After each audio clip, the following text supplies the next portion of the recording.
E aí pessoal, aqui é o Luan e você está na segunda camada. Hoje vamos mergulhar em um dos finais mais devastadores do cinema de terror, O Nevoeiro de Frank Darabont. Mas calma, porque este não vai ser só mais um vídeo sobre o filme. Hoje vamos além da névoa literal para explorar a névoa existencial que todos nós enfrentamos. O que acontece quando todo mundo que você conhece desaparece em uma névoa impenetrável? O que sobra quando todas as certezas se dissolvem? E mais importante, o que você faria se tivesse que escolher entre a esperança absurda e o desespero racional? Porque, meus amigos, O Nevoeiro não é apenas sobre monstros escondidos na neblina, é sobre algo muito mais aterrorizante, a condição humana diante do absurdo da existência. Então, preparem-se, porque assim como David Drayton não conseguiu enxergar além da névoa, vocês vão descobrir que talvez nunca conseguimos enxergar além das nossas próprias certezas. Peguem suas provisões, tranquem as portas e não confiem em ninguém que diga ter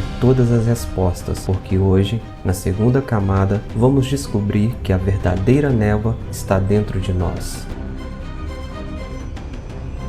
O absurdo existencial e a chegada da névoa. Vamos começar pelo começo. Albert Camus, filósofo franco-argelino, escreveu sobre o que ele chamou de o absurdo, esse confronto entre nossa necessidade humana de encontrar sentido e a indiferença muda do universo. E cara, O Nevoeiro é praticamente uma visualização cinematográfica dessa ideia. Olha só essa cena, uma névoa surge do nada, sem explicação, sem aviso. Ela simplesmente existe, não tem propósito moral, não pune os maus e poupa os bons. Ela é indiferente. E isso, meus amigos, é o absurdo em sua forma mais pura. Camus dizia que o absurdo nasce do confronto entre o apelo humano e o silêncio irracional do mundo. David e os outros no supermercado gritam por respostas, por um motivo, por uma explicação. E o que recebem? Silêncio. Ou pior, tentáculos e criaturas que não seguem nenhuma lógica conhecida. A teoria do projeto Arrowhead é mencionada, mas nunca confirmada. O filme deliberadamente não nos dá respostas concretas sobre a origem da névoa.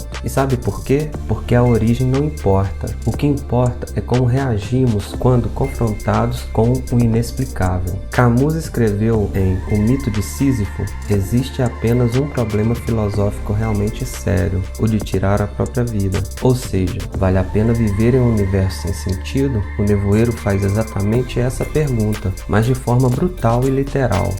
Senhora Kermode e a tentação do sentido falso. Agora vamos falar sobre uma das personagens mais perturbadoras do cinema, Senhora Kermode. E aqui é onde a filosofia de Camus se encontra com a análise social mais sombria. Quando o absurdo se manifesta, quando a realidade perde o sentido, os seres humanos entram em pânico, e no pânico, buscamos desesperadamente por respostas. Qualquer resposta serve, mesmo as mais irracionais. Senhora Kermode oferece exatamente isso, uma explicação simples, um sentido claro, um inimigo definido. É o fim dos tempos. Deus está nos punindo. Ela transforma o caos incompreensivo em uma narrativa religiosa onde tudo tem propósito, onde existe um plano divino. Mas aqui está o ponto crucial. Camus alertava contra essa tentação. Em O Homem Revoltado, ele critica o que chama de salto filosófico, essa pressa em abraçar explicações totalitárias ou religiosas apenas para escapar da angústia do absurdo. Senhora Kermode não está oferecendo libertação, ela está oferecendo uma prisão confortável, uma prisão onde você não precisa pensar, não precisa duvidar, apenas obedecer. E o filme nos mostra como pessoas racionais, diante do terror absoluto, abraçam essa prisão de braços abertos. É assustador, não é? Mas é profundamente humano. Camus sabia disso. Ele sabia que a maioria das pessoas prefere uma mentira reconfortante a uma verdade perturbadora. Senhora Kermode é o oposto da filosofia do absurdo. Ela é a recusa em aceitar que o universo não nos deve explicações.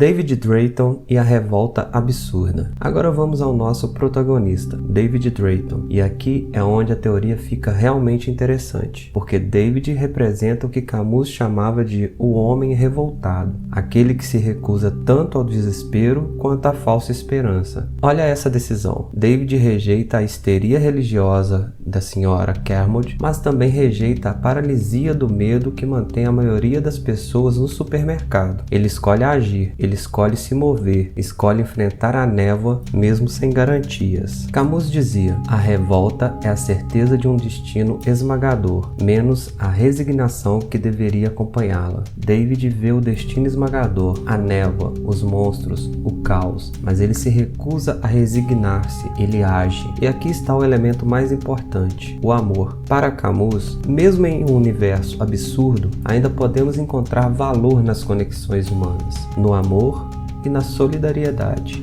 David não está lutando por um sentido cósmico, ele está lutando pelo seu filho, pelos seus amigos, por valores humanos concretos. A revolta absurda não é niilista. Ela não diz nada importa, então tanto faz. Ela diz nada tem sentido inerente, então eu vou criar sentido através das minhas escolhas e ações. Mas aqui está o twist cruel que o filme nos dá. E se a revolta absurda, essa recusa em aceitar a morte passivamente, essa insistência em agir, e se ela levar à maior tragédia de todas? O final e o colapso do significado. E chegamos ao final, um dos finais mais debatidos e devastadores da história do cinema. E é aqui que a análise existencialista atinge seu ápice. David e os sobreviventes dirigem pela névoa. Eles não encontram saída, não encontram esperança, apenas mais névoa, mais destruição, mais monstros. A gasolina acaba e David toma a decisão mais racional possível nas circunstâncias: acabar com o sofrimento de forma rápida e misericordiosa. 4 balas, 5 pessoas. David escolhe poupar seu filho e os outros da agonia de serem devorados. É uma escolha de amor, de compaixão, de dignidade. É a escolha de Sísifo, que encara o absurdo de frente e toma uma decisão consciente. Ele sai do carro, pronto para enfrentar os monstros, para morrer gritando sua revolta contra o universo. E então, os militares aparecem. A névoa está sendo limpa, sobreviventes estão sendo resgatados.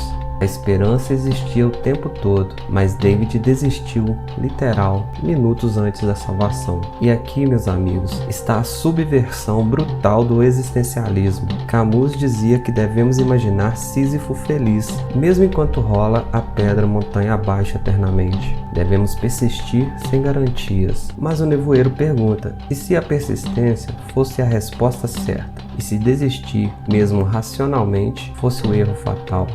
A ironia existencial e a tragédia da escolha. Essa expressão, esse grito silencioso, é a visualização perfeita do que os filósofos chamam de ironia trágica. David fez tudo certo, segundo uma lógica racional. Ele avaliou a situação, considerou as probabilidades, tomou a decisão mais misericordiosa possível. Mas o universo, em sua indiferença absurda, o puniu da forma mais cruel imaginável, mostrando que ele estava errado por minutos, não por horas, não por dias, minutos. O filme não está dizendo que David estava errado ao se revoltar. Está dizendo algo muito mais profundo e perturbador. Em um universo verdadeiramente absurdo, até as nossas melhores escolhas podem levar ao pior resultado. Não há garantias, não há regras, não há justiça cósmica. Vocês se lembram dessa senhora? Ela saiu sozinha contra toda a lógica para encontrar seus filhos. Todo mundo disse que ela ia morrer e ela sobreviveu. Por sorte? Por fé? Por pura aleatoriedade? O filme não nos dá essa resposta, porque não existe resposta.